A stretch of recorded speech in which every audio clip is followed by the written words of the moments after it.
के इतिहास में हमें क्या क्या पढ़ना है, पहला पार्ट वो था। उसके बाद मैंने आपको ये बताया था इंडिया का इतिहास क्या होता है, कि भारत का इतिहास है उसका हमने कंप्लीट वर्गीकरण किया। और कल हमने कर लिया था कालीबंगा सभ्यता। आज हम कालीबंगा के बारे में जो कल हमने बेसिक बातें की थी, आज थोड़ी सी डिटेल से हम और चलते हैं।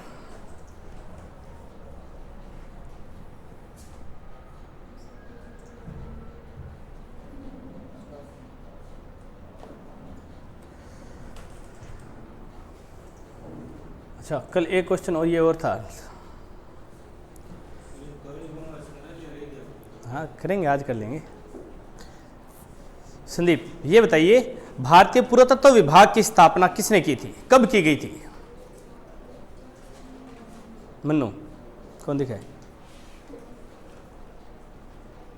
पूजा बताया था मैंने परसों, याद तो रखते नहीं हो। भारतीय पुरातत्व विभाग जो है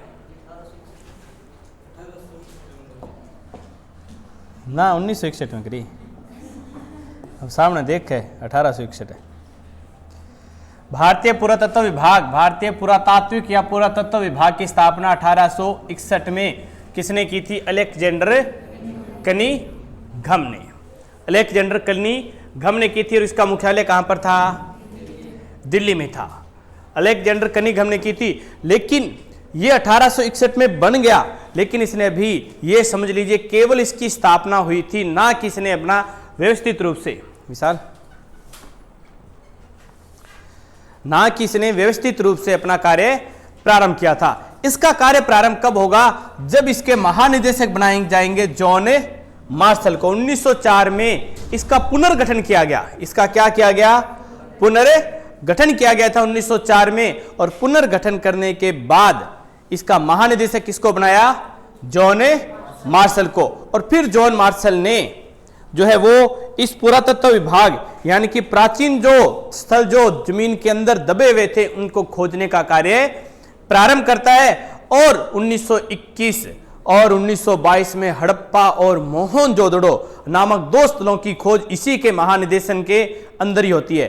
यानी कि हड़प्पा को खोजा जरूर था दयाराम साहनी, हड़प्पा पर दया की थी दयाराम साहनी ने, जबकि मोहनजोदड़ो तो मर्तकों का टीला मरने के बाद क्या बचती है?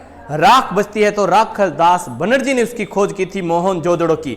तो 1921 और 22 में हड़प्पा और मोहनजोदड़ो दो नगर खोजे गए थे, लेकिन इस महानिदेशक ने इंग्लैंड के अंदर एक पुस्तक छापी, लंदन वीकली, एक समाचार पत्र आता, उसमें एक लेख लिखा था मोहनजोदड़ो व हड़प्पा।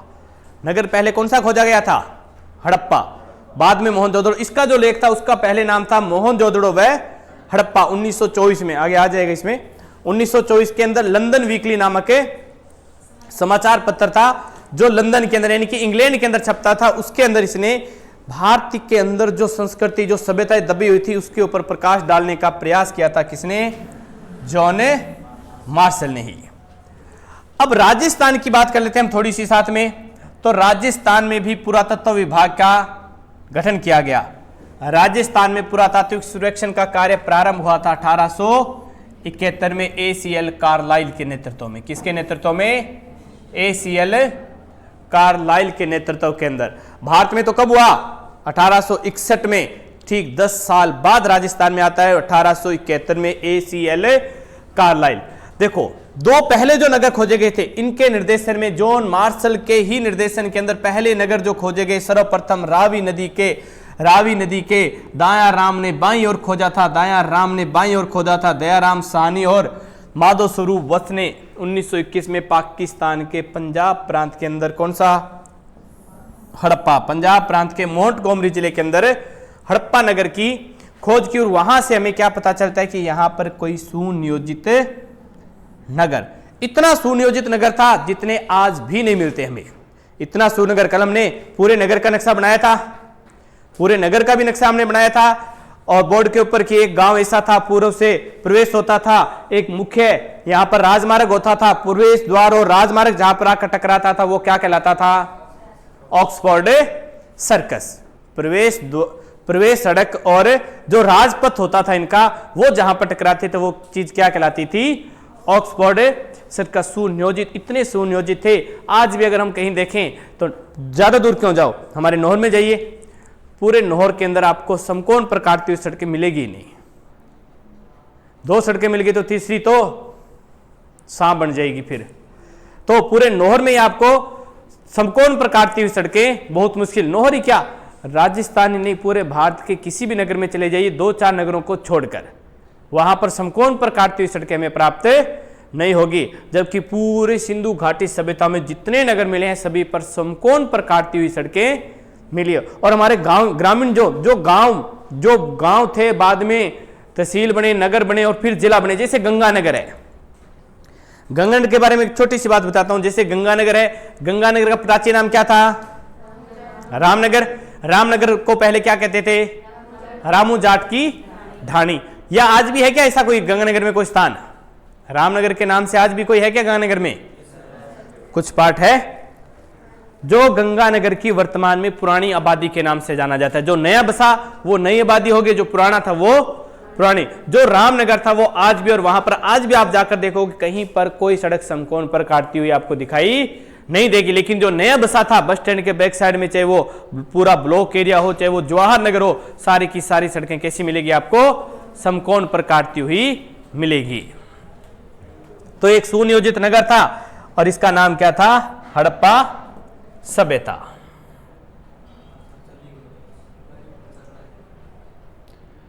हाँ भाई विशाल जी, क्या बात है?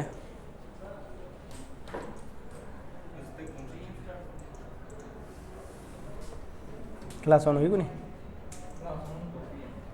तो OBS से मैं लाइव करी? अच्छा, वो लाइव हुई?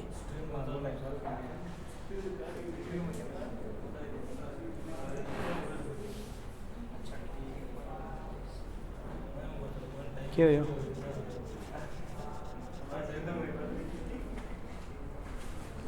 कोई नहीं, कर लो सेट, देते मैं चर्चा करा। और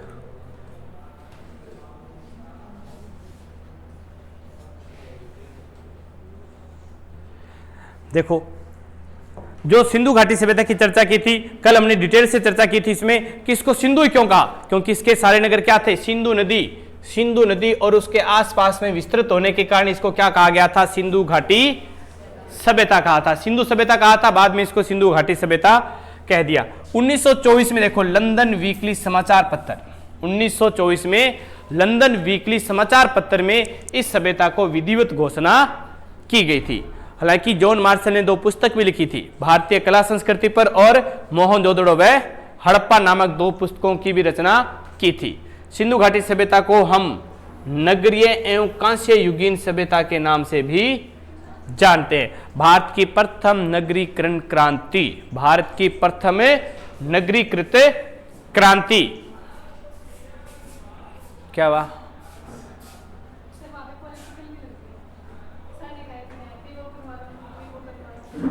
अच्छा, पहले इधर लगा के फिर उधर गए थे।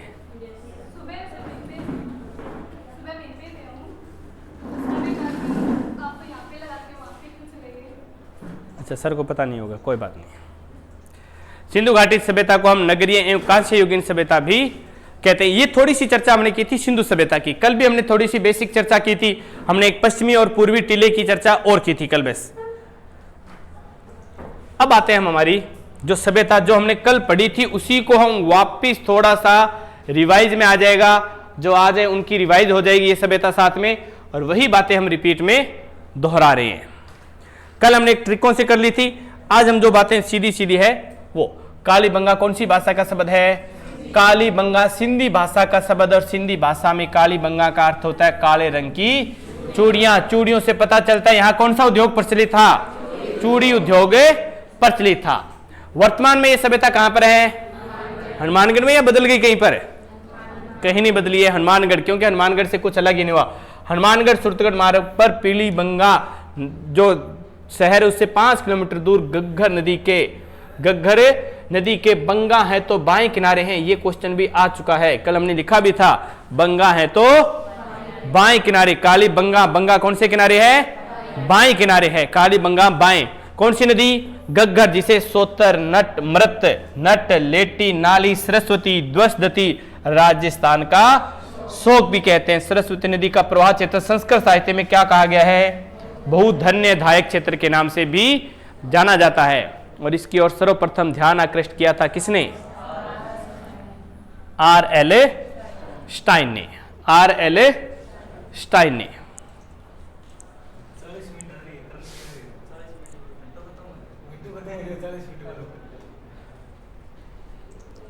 बारह बज गए, 20 मिनट की 15 मिनट ही लगाओ। अरे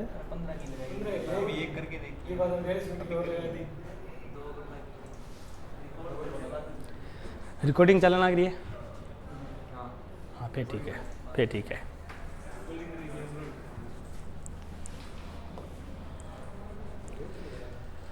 देखो, कालीबंगा की ओर ध्यान किसने आकृष्ट किया था सबसे पहले? R.L. स्टाइल। जो अलग स्टाइल करेगा, जो अलग, जैसे ये नितेश सारे बाल साफ कर आया, सबका ध्यान गया था नहीं गया था? बाल साफ कर आएगा तो ऊपर केप भी लगा कर आ गया, ध्यान नहीं गया। अब हाँ ये केप लगा कर ही बैठता है क्योंकि इसको लगता है कि मैं क्या हो गया, गांधी जी बन गया। और वैसे ही अगर ये जेल लगाकर सारे बाल, जैसे वो संदीप बैठा है उसके बाल थोड़े लंबे हैं, सीधे खड़े कर ले तो ध्यान जाएगा ही नहीं जाएगा? तो कुछ अलग स्टाइल करेगा।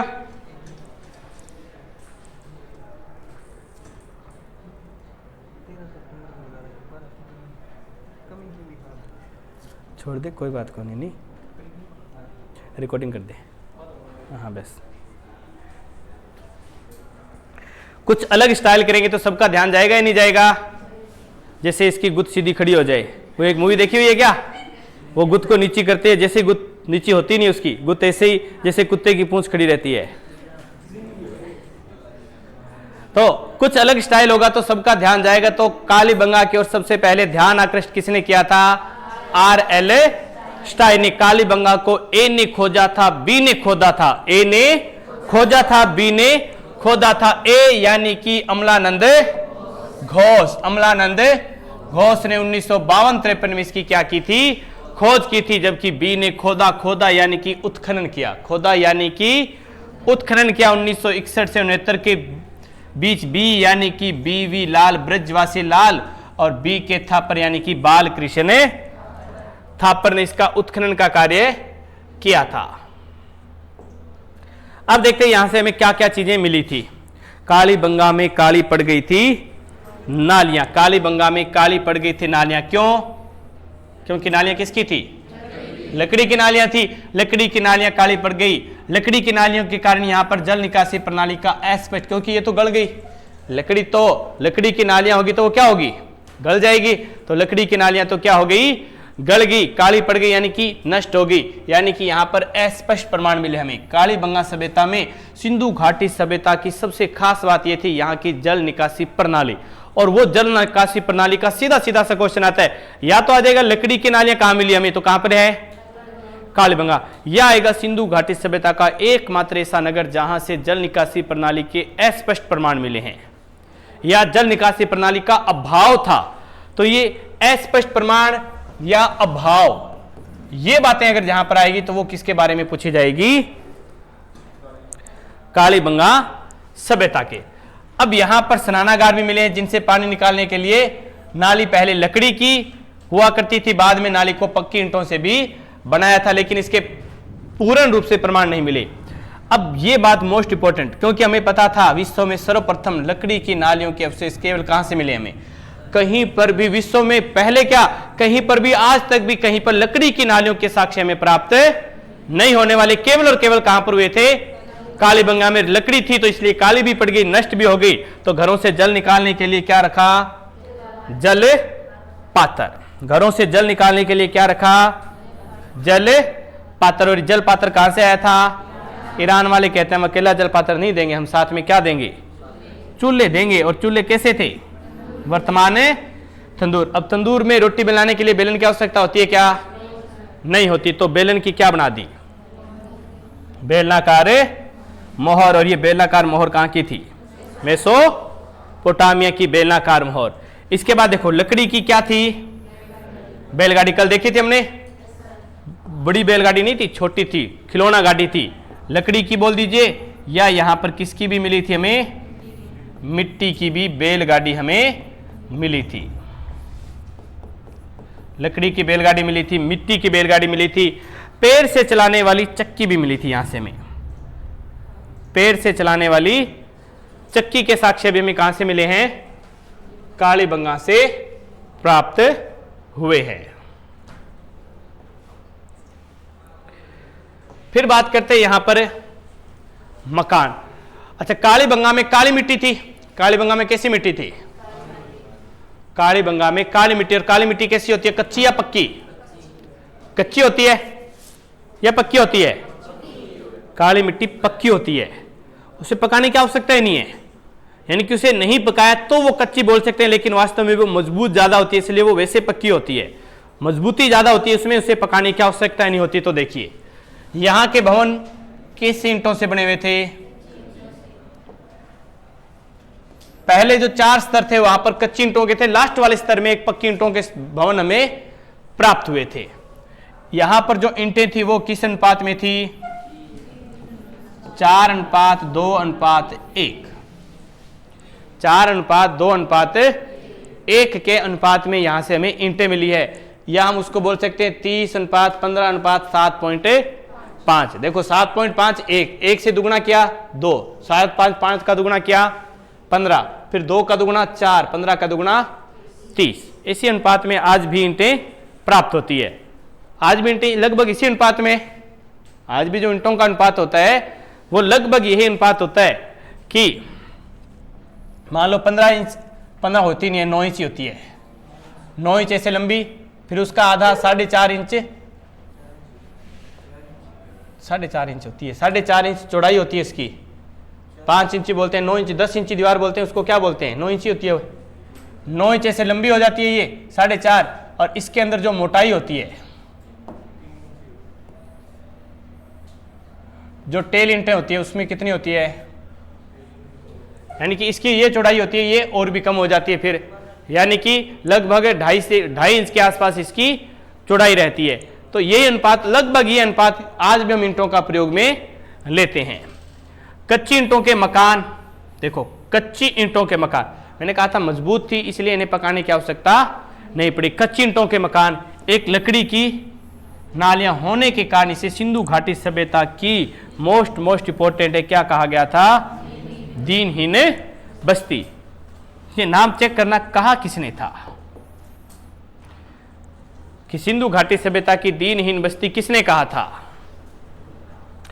अच्छा, काली ईंटें कच्ची यानी कि काली मिट्टी थी, पक्की थी, पक्की मिट्टी पर कैसे भी अलंकरण कर दो, अलंकृत ईंटों का फर्श, फर्श पर अलंकृत, अलंकृत बोल दीजिए या सजावटी, यानी कि जो ईंट होती थी इनकी।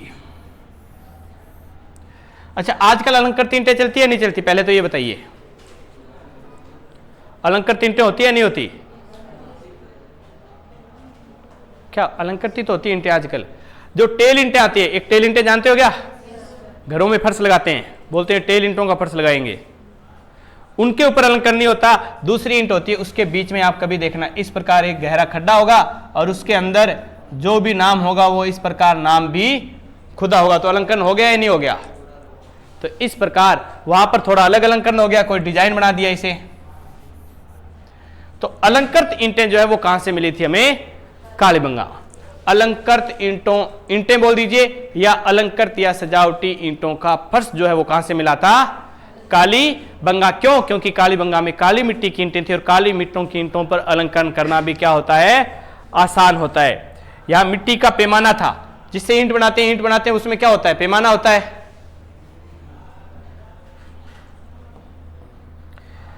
फिर हमने कल एक बातें और की थी, काली मिट्टी थी, तो काली मिट्टी थी तो किसके मिलेंगे साक्ष्य, कपास के। किसके, कपास यानी कि कपड़ा, कपड़े में लिपटा हुआ उस्तरा और वस्त्र के छापे, पढ़ी थी हमने बातें कल। कपड़े में लिपटा उस्तरा मिला है, वस्त्र के छापे मिले हैं, मात्र देवी की मूर्तियां नहीं मिली है, ध्यान रखना। सिंधु घाटी सभ्यता के प्रत्येक नगर में हमें मात्र देवी की मूर्तियां मिलेगी ही मिलेगी। केवल एक ही नगर ऐसा है, कालीबंगा, जहां से हमें मात्र देवी की मूर्तियां प्राप्त नहीं हुई। सिंधु सभ्यता के हमने कल स्थल लिखे थे, हड़प्पा, मोहनजोदड़ो, चौहुंदड़ो, गनेरी वाला, बनवाली, राखी गड्डी, रोपड़, मांडा, ये इधर गुजरात में रंगपुर, धोलावीरा और लोथल, जितने भी स्थल है सभी जगह मातृ देवी की मूर्ति हमें विशेष रूप से प्राप्त होगी। केवल कहां पर प्राप्त नहीं होगी, कालीबंगा से हमें मातृ देवी की मूर्ति नहीं मिलेगी। यहां किसी प्रकार के मंदिरों के अवशेष नहीं है। अच्छा, मंदिर होंगे क्या?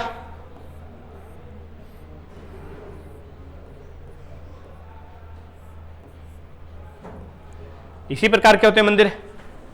ये मंदिर बनने प्रारंभ कब होंगे?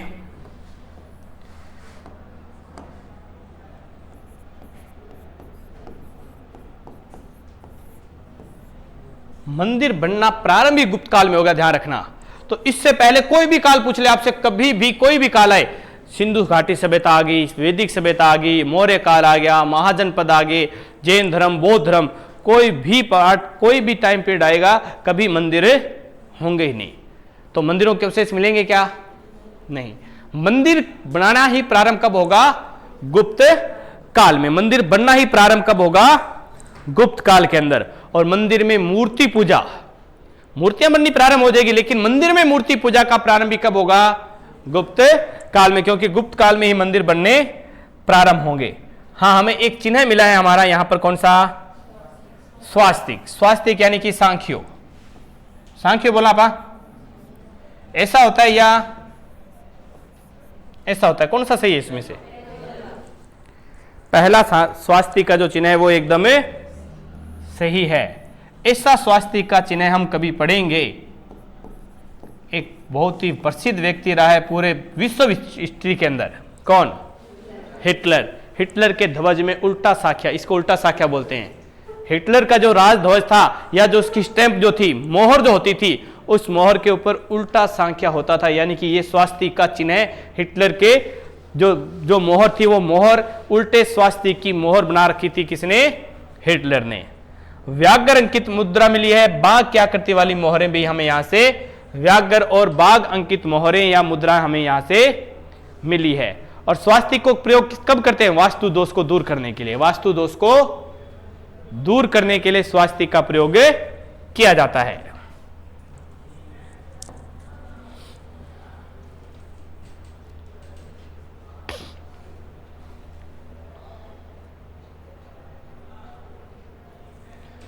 उसके बाद मरण पट्टिका के एक तरफ सींग युक्त देवता तथा दूसरी तरफ मनुष्य अपने साथ बकरी लेकर जाता हुआ दिखाया गया है। सींग युक्त देवता की अगर हम चर्चा करें तो देखिए, कालीबंगा से हमें एक सींग वाला गेंडा, सुना हुआ है क्या नाम? एक मूवी आई थी मोहनजोदड़ो, किस किसने देखी थी? आदि देख ली। उसमें एक सींग वाला गेंडा दिखाया था, या कई जगह आ जाएगा एक सींग वाला कुब्बड़ युक्त बेल शब्द भी आ जाता है। एक सींग वाला कुब्बड़ युक्त बेल या एक सींग वाला गेंडा। तो यहां पर पशु जो थे वो तो इनके पूज्य थे ही थे, पशु जो थे वो तो क्या थे? इनके पूज्य थे ही। इसलिए एक सींग युक्त देवता को यहां पर दर्शाया गया है। विशाल सांडों के जुड़वा पैरों वाली मिट्टी की मूर्तियां यहां से मिली हमें। ऊंट की अस्थियां, देखो रेगिस्तान में एकमात्र स्थल है, रेगिस्तान में एकमात्र स्थल है। और रेगिस्तान का जहाज कौन है? अब रेगिस्तान में एक ही स्थल है राजस्थान के रेगिस्तान में, या राजस्थान में एक स्थल है, तो राजस्थान का राज्य पशु भी कौन सा है? तो यहां से अगर अस्थियां मिलेगी तो किसकी मिलेगी? ऊंट की मिलेगी। ऊंट की अस्थियां, हाथी दांत की कंगी, कांसे का दर्पण, कांसे का दर्पण मिला है। दर्पण तो देखो आपको हर जगह मिलेगा ही मिलेगा, क्योंकि दर्पण के बगैर तो सजना संवरना नहीं होगा। और ये सजना संवरना यानी कि आजकल बस नाम अलग लगाएंगे। यहां पर हम एक शब्द आ जाएगा कांसे के दर्पण के साथ, कई बार ऐसा शब्द आता है प्रसाधन मंजूषा। प्रसाधन, अब ये शब्द ही समझ में नहीं आता कि था क्या ये शब्द, सुना हुआ है क्या ऐसा शब्द? मंजूषा बॉक्स ने बोल दिया प्रसाधन है। अरे आपने देखा होगा नई नवेली दुल्हन आती है हाथ में से लेकर, चलती है अलग से वो, तो वो जो मेकअप किट होती है उसकी, जिसमें उसके सारे सजने संवरने का सामान होता है, उसको क्या बोलते हैं? प्रसाधन मंजूषा कहते हैं। जो मेकअप बॉक्स होता है उसका वो क्या कहलाती है? प्रसाधन मंजूषा। और उसमें 2-3 उसकी सबसे महत्वपूर्ण जो प्रसाधन मंजूषा की जो सबसे महत्वपूर्ण चीज है वो क्या है? दर्पण है। उसमें देखिए बड़ा दर्पण नहीं आएगा, एक गोल सा दर्पण होगा, इतना सा होता है। लड़कियों को ज्यादा पता होगा, होता है हाँ। और उसके अंदर एक वो फेस के ऊपर लगाने वाला पाउडर होगा, और फेस पाउडर बोल दो, जो भी नाम तो मुझे क्या पता है, वो नाम भी इनको ज्यादा पता होते हैं। मैं तो कभी कभार वो खरीदारी करने साथ चला जाता हूँ, इसलिए थोड़े बहुत पता है कि वो प्रसाद ये वो आ गई। फिर उसमें कोई 2-4 ब्यूटी प्रोडक्ट क्रीम क्रूम और होगी, कोई लिपस्टिक बिंदी, ये सारी चीजें होती है उसमें। तो फिर प्रत्येक घर में अब एक एक शब्द वाली वो बातें यहां से स्टार्ट होगी। हमने पढ़ा था कालीबंगा को याद करना तो 1 2 3 4 5 6 7 तक बातें याद रखनी थी। अब 1 नंबर वाली बातें हम देखते हैं कौन कौन सी हमने बातें की थी। कोई बातें रह गए तो इसलिए इसकी रीडिंग इसलिए लगा रहे हैं कि कोई बातें रह ना जाए बीच में हमारी। प्रत्येक घर में देखो एक एक कुआं था। प्रत्येक घर में क्या था? एक एक कुआं था। एकमात्र ऊंट की अस्थियां सिंधु घाटी सभ्यता में केवल कहां से मिली थी? कालीबंगा से। स्वतंत्रता के बाद राजस्थान में खोजा गया 1 नंबर, प्रथम बोल दीजिए, या 1 नंबर स्थल था। पूरे विश्व में 1 नंबर भूकंप के साक्ष्य, भूकंप के साक्ष्य 1 नंबर, सबसे पहले भूकंप के साक्ष्य कहां से मिले थे हमें? कालीबंगा से। क्लियर है बातें? एक में इतनी बातें पढ़ी थी हमने। स्वतंत्रता के बाद खोजा गया पहला स्थल था।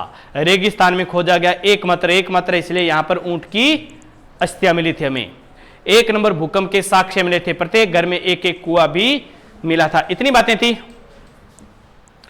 अब मोस्ट इंपोर्टेंट है ये बात, ये जो लाइन है ये मोस्ट इंपोर्टेंट है। दुर्ग टीला व नगर टीला। एक दुर्ग टीला होता था, एक क्या होता था? नगर। दोनों अलग अलग रक्षा प्राचीर से घिरे हुए थे। और सिंधु सभ्यता में एकमात्र यही स्थल था जहां पर दोनों टीले अलग अलग रक्षा प्राचीर से घिरे हुए हमें प्राप्त होंगे। लगभग तो क्या होगा? केवल एक ही टीला जो था, पूर्वी पश्चिमी टीला जो था, वही हमेशा क्या था? रक्षा प्राचीर से घिरा हुआ। जो पूर्वी टीला, जो नगर टीला था, वहां पर रक्षा प्राचीर के साक्ष्य में प्राप्त नहीं होंगे। केवल कौन से टीले में होंगे? पश्चिमी टीले में।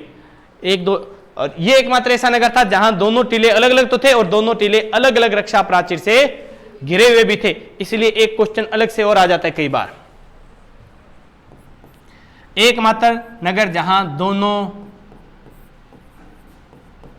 ध्रुव टीले थे, दोनों ध्रुव टीले थे, तो वो कहां पर किसको कहेंगे हम?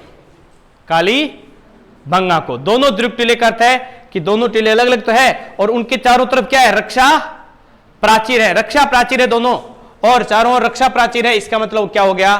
ध्रुव हो गया। तो दोनों टीले अलग अलग रक्षा प्राचीर से होने के कारण इनको दोनों टीलों को ध्रुव टीला भी कहेंगे। और ऐसा केवल और केवल एकमात्र केंद्र कौन सा था? कालीबंगा था।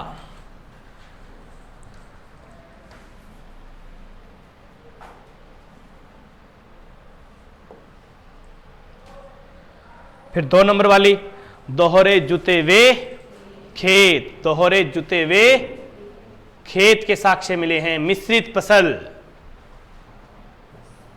मिश्रित फसल के साक्ष्य हमें प्राप्त हुए हैं। दोहरे जुते हुए खेत, मिश्रित फसल। कौन से टीले पर? पश्चिमी टीले पर। पश्चिमी टीला यानी कि ध्रुव टीला। और ये किस काल के थे? हमारे प्राक हड़प्पा कालीन थे। प्राक हड़प्पा का अर्थ क्या होता है अभी? जो हड़प्पा से पहले थी। यानी कि मैंने कहा था कालीबंगा में कितने स्तर मिले थे? 5 स्तर थे। 3 प्राक हड़प्पा कालीन थे और 2 हड़प्पा। तो जो 3 प्राक हड़प्पा कालीन थे उस समय से हमें दोहरे जुते हुए खेत मिले। यहां पर कम दूरी पर तो चना और अधिक दूरी पर सरसों, चना और सरसों। इसके अलावा कम दूरी पर गेहूं और अधिक दूरी पर जौ के भी प्रमाण हमें यहां से मिले। अन्नागार, छोटा अन्नागार भी यहां से मिले। मोस्ट इंपोर्टेंट, बहुत बार आ चुका है एग्जाम में ये क्वेश्चन। 2 वाली बात होगी। तीसरी, पंडित दशरथ शर्मा ने, पंडित दशरथ शर्मा ने इसे क्या कहा है? तीसरी राजधानी कहा है। तीसरी राजधानी। तो ये बात इंपॉर्टेंट थी हमारे लिए। फिर कालीबंगा सभ्यता से एक युगल समाधि मिली है। एक युगल समाधि, जिसे हमने क्या नाम दिया हुआ है? वैसे तो एक तो इसको क्या कह सकते हैं हम, अंडाकार कब्र, लेकिन एग्जाम में ये शब्द आता है ज्यादातर चिरायु कब्र। कौन सा शब्द आता है? चिरायु कब्र। अभी तो हमने एक सभ्यता की है, जब हम 35-40 सभ्यताएं कर लेंगे राजस्थान की, तब ये याद नहीं रहेगी चिरायु कब्र कहां पर थी। इसलिए हमें ये बात याद भी रखनी है कि चिरायु कब्र या अंडाकार कब्र, कब्र वाले साक्ष्य केवल यहीं से मिलेंगे हमें। तो चिरायु कब्र आ जाए या अंडाकार कब्र आ जाए तो कहां से मिलेगी हमें? काली बंगा से। फिर 3 नंबर आए तो यहां पर अंत्येष्टि या संस्कार के 3 विधियां थी, तीनों विधियों का पता चलता है। 3 विधियां कौन कौन सी थी भी?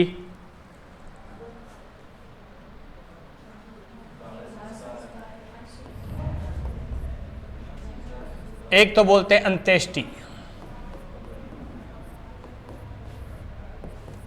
एक बोलते हैं समाधान, और एक आंशिक समाधान।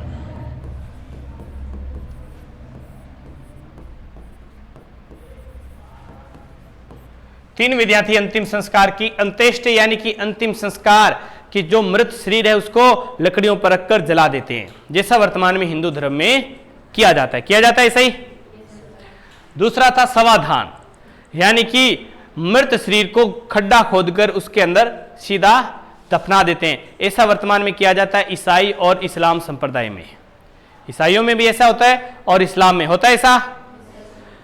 तीसरा आता है आंशिक समाधान। आंशिक समाधान क्या होता है कि मृत शरीर को पहले जंगलों में पशु पक्षियों के खाने के लिए छोड़ा जाता है। जब पशु पक्षी खाकर थक जाएं कि हड्डियां बच गई अब खा नहीं सकते, तो फिर उन हड्डियों को लाकर जमीन के अंदर खड्डा खोदकर दफना देते हैं। ऐसा संस्कार होता है वर्तमान के अंदर भी जैन पंथ में। कौन से में? जैन धर्म में। ऐसा कहां पर होता है वर्तमान में? जैन धर्म के अंदर होता है। जैन धर्म के भी अंदर 2 है, एक श्वेतांबर और एक दिगंबर। तो ये केवल दिगंबरों में होता है, श्वेतांबर में ये बात नहीं होती है। ये केवल कहां पर होता है? दिगंबरों के अंदर होता है। तो ये अंतिम संस्कार की 3 विधियां हैं, अंत्येष्टि, समाधान और आंशिक समाधान। तीनों विधियों का साक्ष्य हमें कहां से मिला है? कालीबंगा से मिला है। तो ये 3 नंबर वाली बात हो गई। दशरथ शर्मा ने तीसरी राजधानी कही थी। तीनों प्रकार के समाधान के साक्ष्य हमें यहां से प्राप्त होते हैं। फिर 4 नंबर पर देखिए आप, यहां पर सड़कें चारों दिशाओं से आती समकोण प्रकार की सड़कें हमें यहां से बनी हुई दिखाई दी है। और इसके बारे में हम इसको एक ऑक्सफोर्ड शब्द अलग कर देना, इसे जाल पत्ती, ग्रिड पत्ती या चेस बोर्ड पत्ती भी कहते हैं। ऑक्सफोर्ड पद्धति कह सकते हैं, लेकिन ऑक्सफोर्ड सर्कस शब्द आया था यहां पर, एक पढ़ा था कल हमने, ऑक्सफोर्ड सर्कस। ये ऑक्सफोर्ड सर्कस क्या था? वापस बता देता हूं आपको।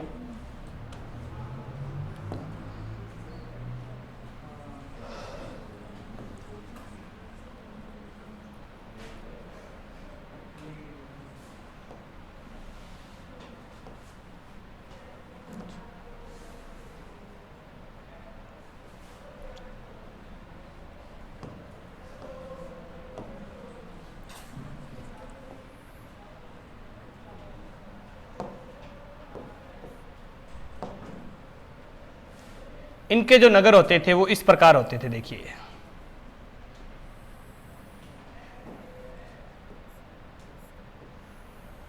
ये इनका मुख्य वो होता था, यहां पर घर आ गए,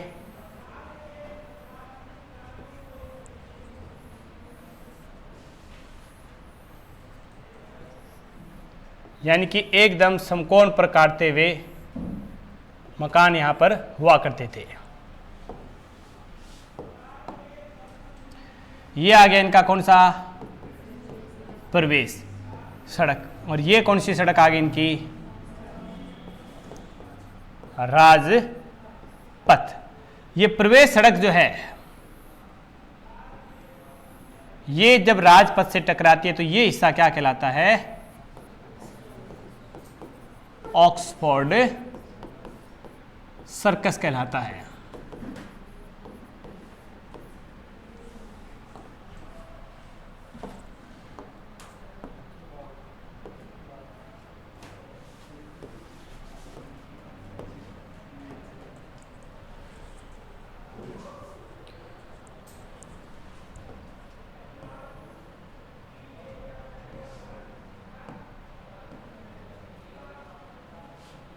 ऑक्सफोर्ड पत्ती हो गई थी, नेक्स्ट पर चलते हैं अपने। 4 वाली बात हो गई थी। चौथी बात के अंदर थोड़ी सी एक बात रही थी हमारी, यहाँ के मकान जो थे उनके दरवाजे सड़क की ओर न खुलकर पीछे की ओर खुलते थे। यहाँ के जो मकान थे उनके दरवाजे सड़क की ओर ना खुलकर कहाँ पर खुलते थे? पीछे की गली में खुलते थे। उसका एक कारण भी था, यहाँ पर सड़कें कच्ची थी। यहाँ पर सड़कें कैसी थी?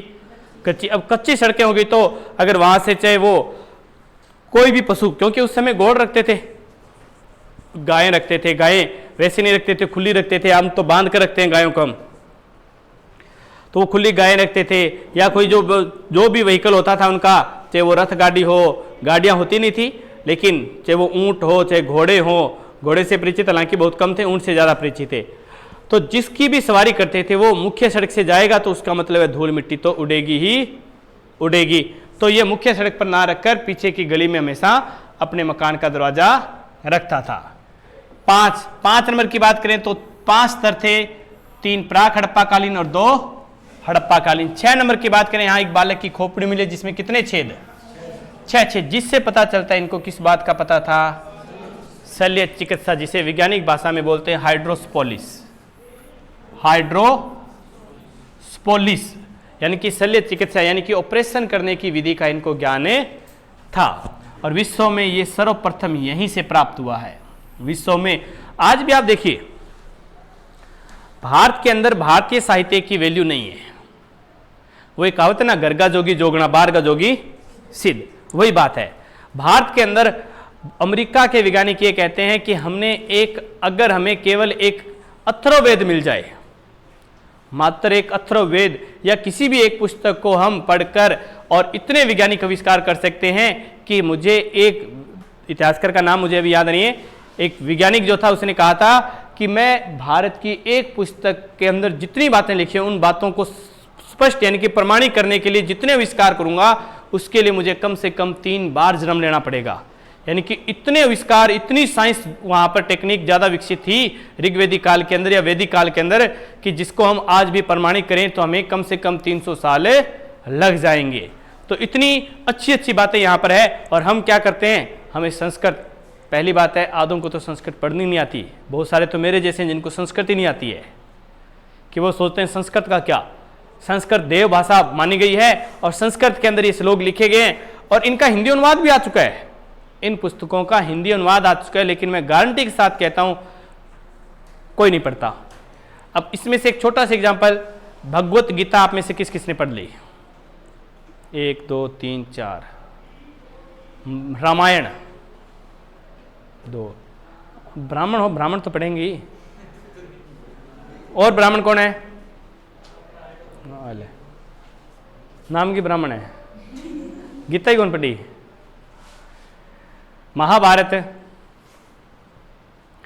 वेद, वेदों का कोई भी एक हिस्सा, कौन सा वेद? पुराण पढ़े हैं, वेद नहीं पढ़े। वेदों के अंदर ब्राह्मण ग्रंथ आते हैं, आरण्यक आते हैं, उपनिषद आते हैं और फिर उसके बाद अलग से आते हैं पुराण। कौन सा पुराण पढ़ा है? वायु पुराण। एक ही पुराण पढ़ा है, हिंदी भाषा में या संस्कृत में? हिंदी में। तो अगर हम हमारे पुराण हैं, जो वेद हैं, उनको पढ़ें तो हमें बहुत सारी ऐसी बातें मिलेगी जिनका आविष्कार भी आगे होना संभव है। हो सकता है हम वैसा एक आविष्कार कर दें और हमें नोबेल पुरस्कार भी मिल जाए, भारत रत्न भी मिल सकता है। कोई आविष्कार करके देखिए आप। हम आविष्कार करते क्या हैं, हम तो जाकर ये यहाँ पर लिखा दिया, इसको जाते ही बस धड़ाधड़ रटने लग जाते हैं। याद इसको समझते इसको भी नहीं है, इसको भी हम 10 बार लिख देंगे, 4 बार लिख दिया, फिर अच्छा ये बात रहेगी, इसको फिर और लिखो 4 बार, यानी कि उसी को रटने लग जाते हैं। रटने की आवश्यकता कहां पर है? रटने की कहीं आवश्यकता ही नहीं है। अब मैंने आपको कालीबंगा सभ्यता करवाई थी कल, आज तो चलो ये रीडिंग लगा रहे हैं हम। कल जो कालीबंगा सभ्यता कराई थी, मेरे हिसाब से मैंने पिछले 4 सालों में कहीं कालीबंगा सभ्यता करवाई नहीं है।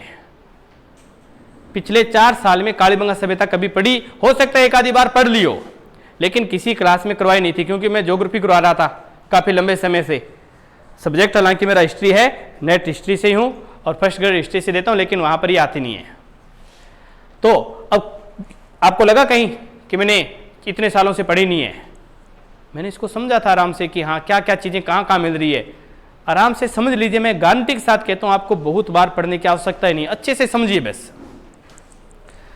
6 नंबर पर, और ये ट्रिकें बना लीजिए बस छोटी छोटी, कि मैंने आपकी ये ट्रिक बनाई थी, ये ट्रिक मैंने उस समय बनाई थी। हाँ जब मैं पढ़ाता था हिस्ट्री उस समय ट्रिक बनाई थी, वो ट्रिकें अब काम आ रही है। उन ट्रिक वो सारी ट्रिकें याद पड़ी है मेरी, जो खुद की बनाई हुई है, जो दूसरों की थी वो याद नहीं रहेगी, पहले बता रहा हूं। 7 नंबर पर यहां पर 7 अग्नि वेदिकाएं मिली थी। कितनी अग्नि वेदिकाएं? अग्नि वेदिका बोल दीजिए या हवन कुंड। ये नगर के सामूहिक थे, यहां पर क्या दी जाती होगी? बलि। ये नगर के सामूहिक थे, यहां पर बलि प्रथा दी जाती थी। यह स्पष्ट नहीं हुआ है कि यहां पर पशु बलि थी या नर बलि दी जाती थी। बलि दी जाती थी, इतनी बात क्लियर है कि यहां पर बलि दी जाती थी, इसके पास हड्डियां मिली उसके कारण। अब बात कर लेते हैं हम कालीबंगा संग्रहालय की।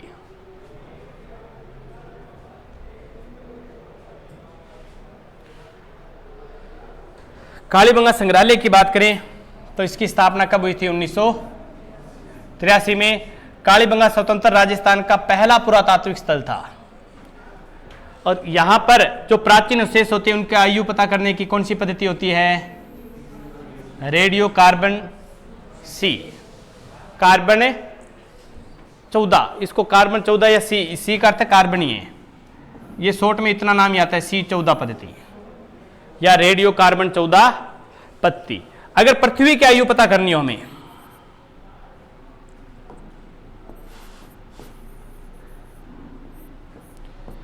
तो यूरेनियम काल निर्धारण पद्धति, कौन सी? यूरेनियम काल निर्धारण पद्धति से हम करते हैं। अच्छा, कार्बन के क्या होते हैं? अपर रूप होते हैं। क्या होते हैं? अपर रूप। और इस पर कार्बन का एक अपर रूप अपना आधा जीवन काल से ही हमें कार्बन के क्या होते हैं, उसके ऊपर परत जो चढ़ी होती है उसी से पता चलता है। और एक परत का जीवन काल क्या नाम था? चेतना, विजेता। विजेता कितना होता है? साइंस के स्टूडेंट हो आप। कार्बन का अर्ध आयु काल।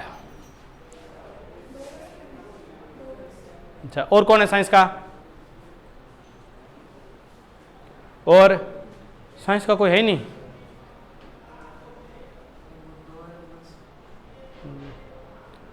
अभी तक नजदीक ही नहीं पहुंचे कोई। और कोई साइंस वाला कोई नहीं है?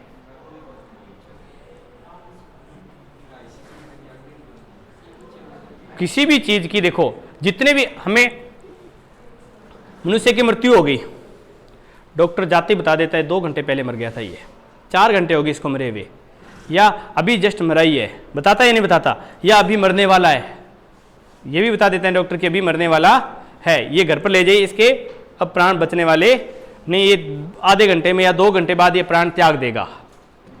तो उनको कोई तो चीज़ पता होगी कि कहाँ से शरीर में नाड़ी तंत्र रुक जाता है या कैसे क्या क्या परिवर्तन होने लग जाते हैं। वैसे ही अगर ये तो हमारा घंटे 2 घंटे बातें, अब आपने कई बार देखा होगा केस स्टडी के अंदर 5 साल पहले 10 साल पहले के भी पता चलती है। और आज हमें कोई मम्मी मिलती है, मम्मी का अर्थ ये नहीं कि मदर मिल रही है हमारी, मम्मी का अर्थ है जो बहुत प्राचीन, आज से 4-5 हजार साल पहले ऐसे व्यक्ति जिनके ऊपर रसायन का लेप कर कर उनको एक ताबूत के अंदर बंद कर कर कहीं दफनाया गया था, और वो ताबूत खोलते हैं तो वो वैसे के वैसे ही रसायन के लेप के कारण उनके ऊपर कुछ भी नहीं बिगड़ता, उनकी पूरी बॉडी वैसी की वैसी, केवल कलर चेंज हो जाता है, इतना ही होता है। तो अब हमें पता कैसे चलेगा ये मम्मी कितने साल पुरानी थी? या हमें मान लो कि ये कालीबंगा सभ्यता थी, कालीबंगा सभ्यता से हमें मिला था क्या? खोपड़ी, एक मनुष्य की खोपड़ी मिली थी, 6 थे। अब उस खोपड़ी को देखकर हम बता सकते हैं कि ये खोपड़ी कितने साल पुरानी है। इसको ये जो रेडियो कार्बन पद्धति है, इसी से पता चलता है कि इसके ऊपर कार्बन की कितनी परतें जमा हैं। उससे हम ये पता लगा सकते हैं कि ये कितने साल पुरानी है। एग्जैक्ट आंकड़ा तो उसकी अर्ध आयु काल होता है लगभग 5750 वर्ष। ये कार्बन का अर्ध आयु काल है। कार्बन का अर्ध आयु काल जो है ये लगभग 5750 हो सकता है, 150 ऊपर नीचे हो जाए भी, क्योंकि मैंने भी काफ़ी टाइम बाद में ये आंकड़ा लिखा है, तो हो सकता है कोई 5500 5400 ऐसा हो सकता है। तो ये कार्बन का दायु काल है। इससे हम ये पता लगा सकते हैं कोई चीज कितने वर्ष पुरानी है। तो उसके लिए कौन सी पत्ती, कार्बन डेटिंग पत्ती बोलते हैं इसे, कार्बन डेटिंग पत्ती। पृथ्वी का आयु पता लगानी है तो कौन सी है, यूरेनियम डेटिंग पत्ती, यानी कि यूरेनियम काल निर्धारण पत्ती। तो राजस्थान में हड़प्पा से संबंधित जितने भी तथ्य मिले हैं उनसे ज्ञात होता है कि इनकी लिपि कैसी थी, किला अक्षर लिपि हुआ करती थी, जिसे बुस्टोफेदन लिपि, जिसे बुस्टोफेदन लिपि भी कहा जाता है। अब ये किला अक्षर लिपि क्या होती है, हम आज लिख रहे हैं, ये कौन सी लिपि है, कौन सी लिपि है, ये देवनागरी है। कौन सी लिपि है, देवनागरी। भाषा कोई भी लिखें, लिपि देवनागरी है। अब यहीं पर मुझे एक शब्द लिखना है, मान लो कि काल, ये समझ लो कालीबंगा ही लिखना है। मैंने क्या किया, ये लिया हथौड़े से इस कील को ठोका, एक सुराख, फिर दो, ऐसे कील ठोकते गए और कीलों से क्या कर दिया हमने, सुराख करते गए और इस प्रकार एक क्या लिख दिया हमने, यानी किसी प्रकार पूरा का पूरा कालीबंगा लिखा जाता है। तो ये विधि कौन सी होती है, किलाक्षर विधि। इसी को क्या बोलते हैं, बुस्टोफेदन विधि। सिंधु सभ्यता में ऐसे कोई भी साक्ष्य मिले तो वो कौन सी लिपि के होंगे, किलाक्षर लिपि के होंगे। किलाक्षर या बुस्टोफेदन लिपि होगी, यानी कि खड्डे खोद खोद कर। और इनकी लिपि मेरे आज तक समझ में ही नहीं, कल चर्चा की थी, सेंधो लिपि को आज तक पढ़ा नहीं गया है। पढ़ने के प्रयास किए जा चुके हैं 37 बार। 37वां प्रयास किया था नटवर झा ने। 37वां प्रयास किसने किया था, नटवर झा ने किया था। तो 37 बार इसको पढ़ने के प्रयास किए जा चुके हैं। चलिए, ये दो सभ्यता छोटी छोटी है, ये और कर लेते हैं हम, फिर हम बड़ी सभ्यता कल ही करेंगे। बरोर,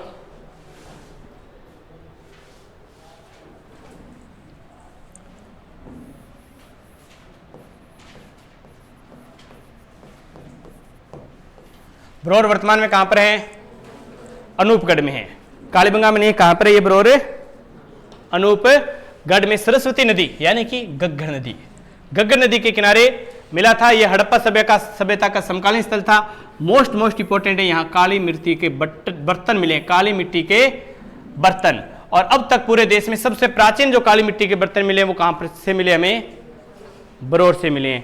दूसरी आती है सोंथी, जिसे हम बोलते हैं कालीबंगा प्रथम। सोंथी या कालीबंगा प्रथम जो कहां पर था, ये अनूपगढ़ में नहीं है, ये भी अनूपगढ़ में आ चुका है, ध्यान रखना। ये भी कहां चुका है, अनूपगढ़ में आ चुका है। सोंथी भी अनूपगढ़ में आ गया, बरोर भी कहां पर आ गया। अब सोंथी अनूपगढ़ में कैसे आ गया देखिए। चलिए, इसकी पहले तो खोज किसने की थी, अमलानंद घोष ने इसे संपूर्ण हड़प्पा सभ्यता का उद्गम स्थल माना है। इसके दो स्थान है, सावणिया और पुग्गल। पुग्गल कहां पर थे, पुग्गल कहां पर है, वर्तमान में कहां पर है, अनूपगढ़ में तो है कि खाजूवाला और कौन सी तहसील है, छत्तरगढ़। छत्तरगढ़ में तो था पुग्गल, छत्तरगढ़ तहसील में तो था पुग्गल। तो छत्तरगढ़ में था, छत्तरगढ़ कहां चली गई, अनूपगढ़ में।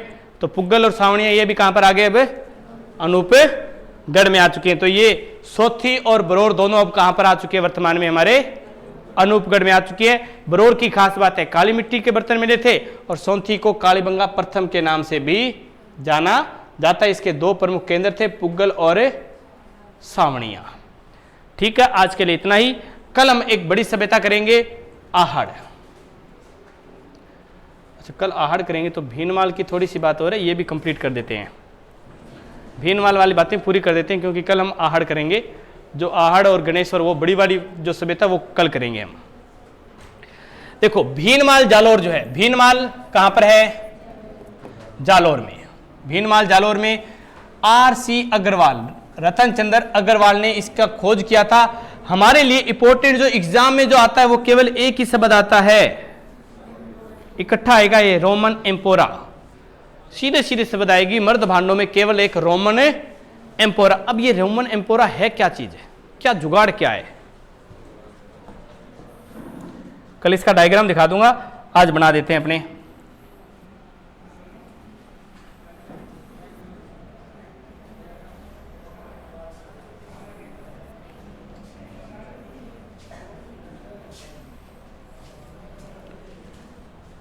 क्या होता है ऐसा? मग यानी कि जग, ऐसा ही होता है।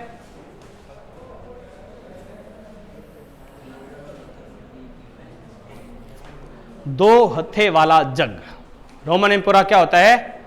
दो हत्थे वाला जग जो होता है वो क्या होता है? रोमन एम्पोरा। तो रोमन एम्पोरा रोमन एम्पोरा की उपस्थिति कहां पर है? भीलवाड़ा में। रोमन एम्पोरा की उपस्थिति कहां से मिली हमें?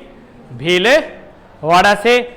आरसी अग्रवाल ने 53-54 में, कालीबंगा 52-53 में था, ये 53-54 में था। इसकी जो फोटो है वो हम कल देखेंगे। जैसे कालीबंगा की सारी हमने डायग्राम देखे थे, वैसे डायग्राम इसके हमें आहड़ के और इसके जितने भी जो डायग्राम है वो हमारी कल वाली क्लास में रहेंगे।